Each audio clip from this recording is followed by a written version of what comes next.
Part 0032. Chapter 7: The Climactic Battle and Aftermath. Magical Explorer. Reborn as a side character in a fantasy dating sim. Oh man, I began, campy and exaggerated. I'm surprised to hear there's someone out there with weird enough tastes to want to join a party like this, honestly. President Monica giggled. Why, of course I'd want to join in on the fun here. These sort of blood-pounding and adrenaline-filled parties don't come around often, you know. A heat haze enshrouded her and seemed to warp the very air as she shrugged, one hand on her hip. Then she generated a magic circle and cast a spell. Burn them to ashes. Red blades shaped like birds descended on the books one after another. Hanzo. A throwing dagger flew toward another summoned angel in tandem with the president's overwhelming spell. A paper talisman was attached to the tip of the knife. The moment it hit its target, lightning boomed from the talisman. Lightning escape, the man named Hanzo shouted. His outfit made it abundantly clear he was a ninja. Naturally, the field of magic he was most adept at was ninjutsu. I shan't have you forgetting about me either. Cheyenne flapped her fan, and black blades flew out from a magic circle. Her dark magic dealt massive damage to the angels, which were still light affinity despite their fall from grace. Oh ho ho ho ho ho. Grovel before my magic.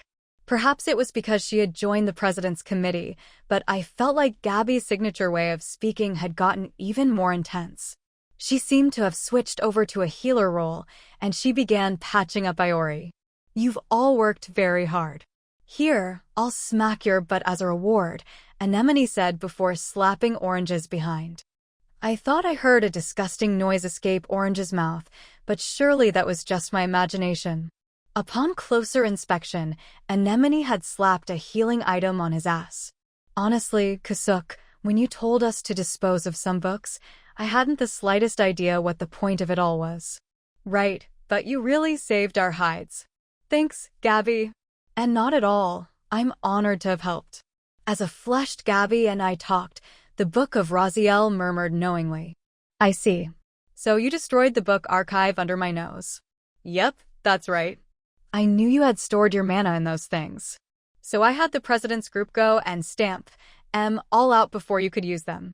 Thinking that we'd be at a disadvantage if she summoned all her books, I had prioritized crushing the items that would power her up. If I hadn't done this, we wouldn't have been able to gain any ground in this fight. As we conversed, the beasts and angels' numbers rapidly dwindled. Sexy Scientist threw a triangular flask she was holding, and it exploded the instant it fell to the ground. I assumed the liquid inside was reacting with mana somehow, but I hadn't the slightest idea about the science behind it all. I mean, I didn't really understand Anemone herself, either, to be fair. There we go. Oh, you still lived through all that, did you? How intriguing. Hanzo silently chopped up a nearby enemy. Meanwhile, President Monica. It's like she's firing off missiles. Compared to our dinky little sword swings, each of her attacks was like a ballistic missile. Hardly any of the monsters could hold out against them. Right now, the Book of Raziel was the only being who could completely handle her offensive. The president's flames closed in on the Book of Raziel. However, even these were nullified. When Vice President Fran explained about the Book of Raziel's barrier, the president's reply was tepid. A shield? Oh, that's easy, isn't it? Is it? Mana gushed from the president's body. Sure, if she's got a barrier, that just means I have to burn it all away, right? She refers to the heavy hitters on the morals committee as meatheads, but is Monica really one to talk? The thought naturally popped into my head. If I had to rank women by how badly I wanted them to burn me alive, you would absolutely be at the top, I commented as I passed her in the opposite direction. Really? I'd be happy to reduce you to a crisp whenever you'd like. I'm always ready to accept a challenge. I'd actually like to avoid getting charred alive, thank you. Now the tide of battle had reversed course. Everyone had recovered to some extent. We had gained a bit more room to work with. In fact, there was only one tome left floating around the Book of Raziel. Takioto, it's time for Flash, Yukine said to me unexpectedly. Yukine? Flash can cut through a wall just fine. In fact, I guarantee it's the strongest skill we have at our disposal here. We'll create the opening. Send her off for good with that sword of yours. I nodded. President Monica even chimed in, albeit with a bit of a condescension. Fine, I'll give you the honors, just this once. The Book of Raziel must have been at her limits, too. She was down to her last tome. Once it was used up, she wouldn't be able to do anything. Iori, Yukine, and President Monica all dashed forward. I followed their lead and broke into a run. The Book of Raziel strained her remaining mana and created 4 mirror images of herself. They then moved to block our advance. Wahaha, that shan't be enough to stop us. Cheyenne activated her spell, and an enormous pitch-black hand sprouted up from the mirror image closest to her. The hand then grabbed the mirror image from behind, as if it were picking up a figure, and slammed it into the ground. Can't let you get in Takioto's way. Yukine was up next. She hit one of the clones trying to attack me with water missiles and knocked it off balance. Then, she cut down the light spirit launched with her Naginata and closed the gap. 9 flashes of steel cut the mirror image to pieces. I certainly don't know what exactly you're thinking, but we'll be the ones to decide our future. President Monica was the next one to start fighting one of the clones.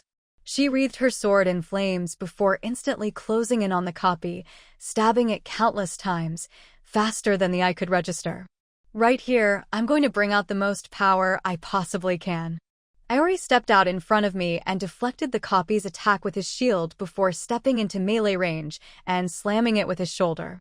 The clone was thrown off balance, and he swung his sword down on it.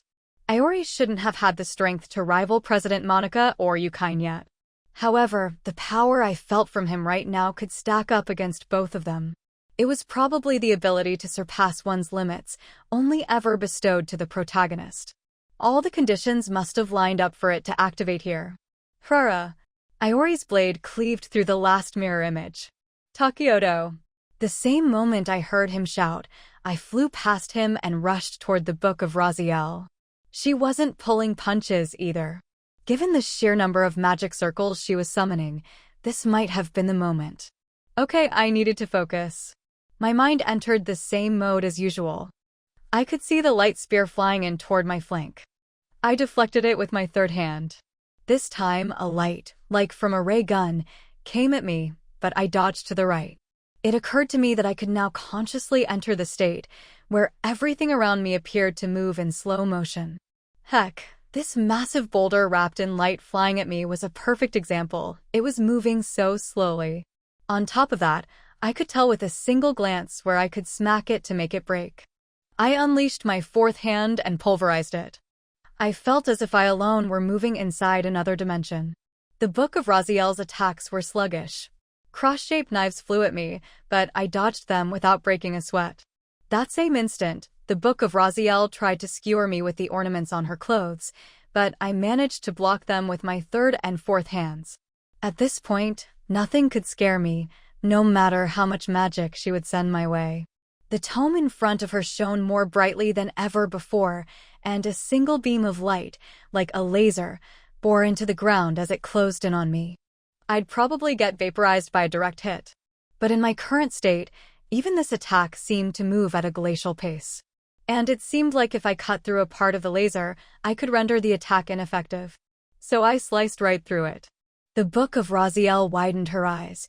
I heard the others shout in surprise from behind me. All right, now it was time to sheath my sword once more and build power in my blade. I gathered even more. The ultimate chance was closing in right before me. I couldn't have fought against the Book of Raziel on my own. It would have been impossible with just the usual Hanamura house group, too. It was Iori, the president, Ludi, Nanami, Yukine, Yuka, Katarina, Gabby, Orange, along with the 3 committee's members under Minister Benito's command, who had gotten us this far. It was because they were all here. Thanks to them, I could save the angel who had tried to end her own life to protect the world. All right. I couldn't let this chance they all created for me slip by. I needed to seize this single moment. Everything I had done had fallen into place, and right here, right now, the result was materializing. It was time. I placed my right hand on my katana and built up power.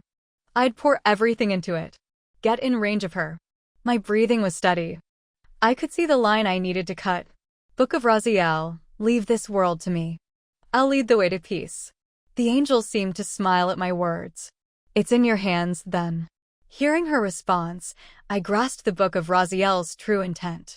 So it was only fair that I release absolutely everything at her right now, every last drop of power in me, to ensure her peace of mind. All that was left now was to do exactly what was ingrained in my body and draw my katana. I would end everything faster than the blink of an eye. Okay then, where are you bringing me? Ms. Sakura asked. We're almost there. Our destination lay a few minutes farther into this floor, whose walls were entirely covered with ivy. Ms. Sakura, are you feeling okay? My body feels a bit heavier than before, but that's all. I had been using my power to seal away the Book of Raziel to begin with, so it doesn't really feel like much has changed. Ms. Sakura had exhausted quite a lot of her strength in our efforts to bring down the Book of Raziel. Well, the Book of Raziel had basically died while still possessing some of Ms. Sakura's power, really. Perhaps you're just a bit bloated, Nanami said. Nanami, why are you so savage with Ms. Sakura? I thought you were only like that with Marino. My power should eventually return, though it may take many decades to do so. However, maintaining my body weight might be a bit more difficult. She grinned. Ever since the Book of Raziel's malfunctioned, I've generally spent all my time on campus. Now I want to go around and eat all sorts of different things. Not that I mean to imply the food on campus isn't good or anything. Then why don't you hit up a bunch of restaurants? You've pretty much been working 365 days a year, so you must have a ton of vacation time. I was never officially contracted as a staff member, so who knows. I do recall Ms. Ruija complaining about the academy not really letting her take time off.